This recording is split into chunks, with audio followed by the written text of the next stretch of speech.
Welcome again to another session of reading through the Northern Lights anthology of Canadian fiction. I am once more your host, Pixel Broadside, otherwise known as a Pinoy in Victoria. As of our previous session, we stopped in the middle of chapter 3 of Sacrifice, and we are going to proceed from there. So please find somewhere relaxing to sit down, maybe even prepare for yourself a relaxing cup of tea, and sit back, dim the lights, and let us once more continue.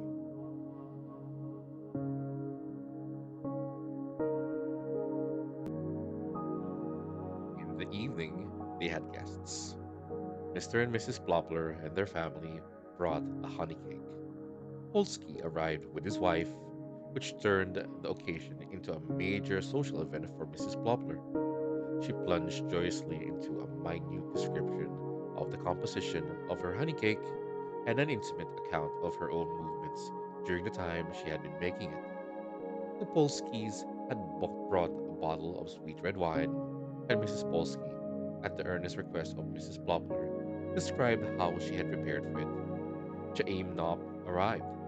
His wife, he explained, was visiting their daughter-in-law, was sick in preparation for having her baby, but she had sent along a box of sweetmeats. Sarah, flustered, ran into the landlords next door to invite them to share the celebration and to borrow some cups and chairs. It turned out that Mr. Plopler and the landlord were business acquaintances. Plopler, Polsky, and the landlord wanted to play a game of cards, but since neither Abraham nor Chaim played, they contented themselves with describing hands they had held. They went on to discuss card playing mutual acquaintances, and from there to fights that they had seen develop over the cards. Chaim too, told a story, and soon the house was filled with animated conversation. Mrs. Plopler was in particularly good spirits. For several times, she got the chance to make what she later describes as little thrusts at Polsky, designed to put him in his place. But he, bare-faced rogue, responded by practically flirting with her. How else to describe it? Isaac's friend came over on his bicycle, and the two boys sat with the Plopler girls out on the front steps and took turns riding them around the block. Abraham, when he got up to thank his guests, announced with pride Isaac's decision to share in the responsibility of the household. The guests congratulated him, and Mrs. Plopler especially was certain that the boy would make a girl a fine husband one day. After the guests had gone, the new house closed its silent walls around them. Sarah cleaned up. Well, Abraham followed her into the kitchen. So we have had a little party. There was surprise and something like apology in his voice. Sarah didn't answer, but turned on the kitchen top and began to wash the cups. They wanted to wish us well, continued Abraham gently. It was really very fine of them. Do you know what I fancied all evening? Sarah smiled vaguely into the sink. Singing. When there was there a party in the house without singing? My friend knows some people who might want their son tutored for his bar mitzvah, said Isaac quickly. I told him sure I would do it. How do you like that? They discussed the prospect of Isaac's first pupil, and Abraham advised his son in great detail until the time came for them to go to bed. Then Abraham lay helplessly beside his wife, waiting for her spasms to wear themselves out in exhaustion. James Knopp and Abraham were members of the same synagogue, the old white synagogue that was close to where Abraham lived. James' wife preferred the new brick synagogue, which was attended by the more fashionable, but he was loyal to the synagogue that he had prayed in when he had first come to the country more than 25 years before.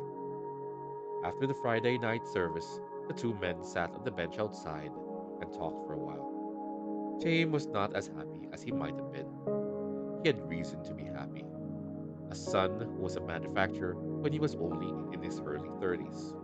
Two daughters married, one to a doctor and one to a rich man's son.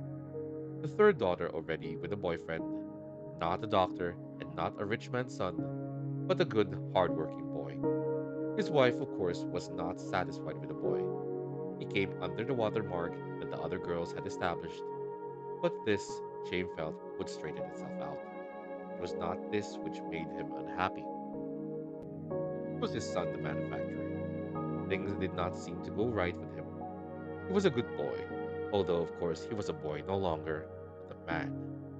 Perhaps his trouble was that he was too clever, and of course he had got in with friends who were not friends, but other rich men who knew too many pleasures. Not that his son did any wrong. People were always quick to say things about people who did a little better in the world than they. He was sure that his Ralph was not unjust to the workers, not the sort of boss, for instance, that Isaac had. He himself had heard Ralph mention Isaac's boss in a derogatory way, but Ralph grew richer, and this growing richer is a thing a man should do carefully. Not that he, Chaim, had any complaint. He was always welcome in the home of his son, and Ralph often asked him if there was anything he needed. Not that he would take anything, while his own two hands could earn him a living. It was really the friends Ralph had. Of course, in his business, one had to have plenty of liquor in the house. He entertained buyers and influential people. If the others played cards, well, he had to play too. It was understandable with a businessman. But he won a lot. It was said that he had even won a share in another man's business. But he had not said anything about it to his father, and there was a lot of jealous people in the world who had nothing to do but talk. Not that he discussed any of his business dealings with his father anymore. What would a shortchet know about finance? It was really remarkable what a businessman involved. He often had to make trips out of town. It sometimes took him a week, even longer. It was hard work when you considered it. And going to various places, stags with other businessmen, places where they played cards and had entertainments to keep them good natured when they did business with each other. It was not the sort of life that he had lived himself. James' wife, of course, thought it was fine. She liked to go to their house up in the heights and be driven in their car. He liked to be driven in their car himself, though not on Saturdays. But lately, this sad thing had happened, which Abraham already knew about. His son's wife had lost her baby, and the doctors did not think that she would ever be able to have another. Well, it was true that they had already a little girl, a precious little thing. Still, the news that they might never have a son was a blow to Ralph, a blow to all of them. Of course, he, Chaim, personally did not believe the doctors, but still, it was hard. Abraham felt honored that Chaim had confided in him. Some of what he said was not quite clear, although it was obvious that if the son drove his car on Saturdays, he was already one of those who did not observe the rules of his religion as strictly as he should. With the rest, well, if Chaim expressed himself so vaguely, perhaps he wanted it so, to talk about it a little while without any disloyalty. Once a feeling had been expressed too clearly, it can't be snatched back by the tongue. It becomes something else, an accusation perhaps. And Chaim would not, Abraham knew, accuse his son in front of a stranger. Abraham, somewhere, had heard something about Chaim's son, but that didn't matter now. It was the other that was the sad thing, to lose a child and lose the chance of a son. I don't believe the doctors either, he told Chaim emphatically. No one can make me believe it. What right have they to say it? Just because she had one difficult time? No. Who can say that a son won't be born into the world? Only death is irrevocable. The feeling was in Abraham now, strongly to talk. He had held off so far because he had not wanted to share it promiscuously with someone who might not care, who might change the subject afterwards as though it were nothing, and talk about the heat of the day. But Chaim had confided in him. Not for nothing, Abraham began. Did my mother used to say that everything is in one is the property of none. A wise woman she was. Here you see it in your own life. Another man would say to you that you have every reason for happiness, and yet there it is. James nodded his head and sighed. And yet, Abraham made a plunge. And yet there was a time, I think, when I had everything. Then I did not even think about it. But now, when I look back, I had at least the beginning of everything. God saw this and said it was too much. Shame, I've never told you what happened, why we came over here as we did, nearly naked as we were. No, said Shame. I have often wanted to ask you, but I thought to myself, no, maybe it's something he doesn't want to talk about. It is a hard thing to talk about, just like that. Once I had three sons. Yes, I have gathered this. A small nothing. Three sons. Well, you have probably imagined what happened. It is not hard for a Jew to imagine. It is only hard for a father to believe. They sat on the bench outside the synagogue. Isaac had already walked home with some friends, and the other men had long dispersed. They would be late for supper, but supper was always late on a Friday evening. Abraham felt a reluctance now that he had committed himself to telling, and at the same time, a fierce desire to talk. They were not ordinary boys, my sons. I say this not because they were once mine, but because it was so. This was recognized by everyone. I have always known that something extraordinary was going to happen in my lifetime. I was born with this feeling, as though it had been promised to me in another place, another lifetime. If this were not so, why would I be alive to feel it? I had a difficult time in my youth. I was not a child for very long, but that does not matter. In my sons, it seemed as though some augury were beginning to fulfill itself. Moses was the eldest. To tell you the truth, I cannot remember whether he sang in his cradle. It has always seemed so, but I do not wish to exaggerate where there is no need. He sang from the time when it was first possible for a child to sing, in a voice always so sweet and sure of itself that people would stop what they were doing and listen and wonder. He picked up tunes. It was almost as though he had gotten them himself directly from the source of all music. Jacob was our second. As Moses was stocky, he was lean, with Sarah's slimness. He had, people said that his eyes were like mine. Before he was a few months old, I can swear that he understood what we were saying, and before long he was answering us, talking almost like a man. To tell you the truth, we were a bit frightened. We did not know how much that child really understood. From day to day, he learned more. Before he would walk properly, he had to try to talk. When we spoke in front of him of things that a child shouldn't know, we had to speak in Ukrainian. Everything he saw and heard, he had to know about. It did not stop him long our speaking in Ukrainian. They were scarcely 2 years apart in their ages. They were very close to each other. Everywhere they went, two little men together. When Moses was 5, we wanted to send him to Cheder.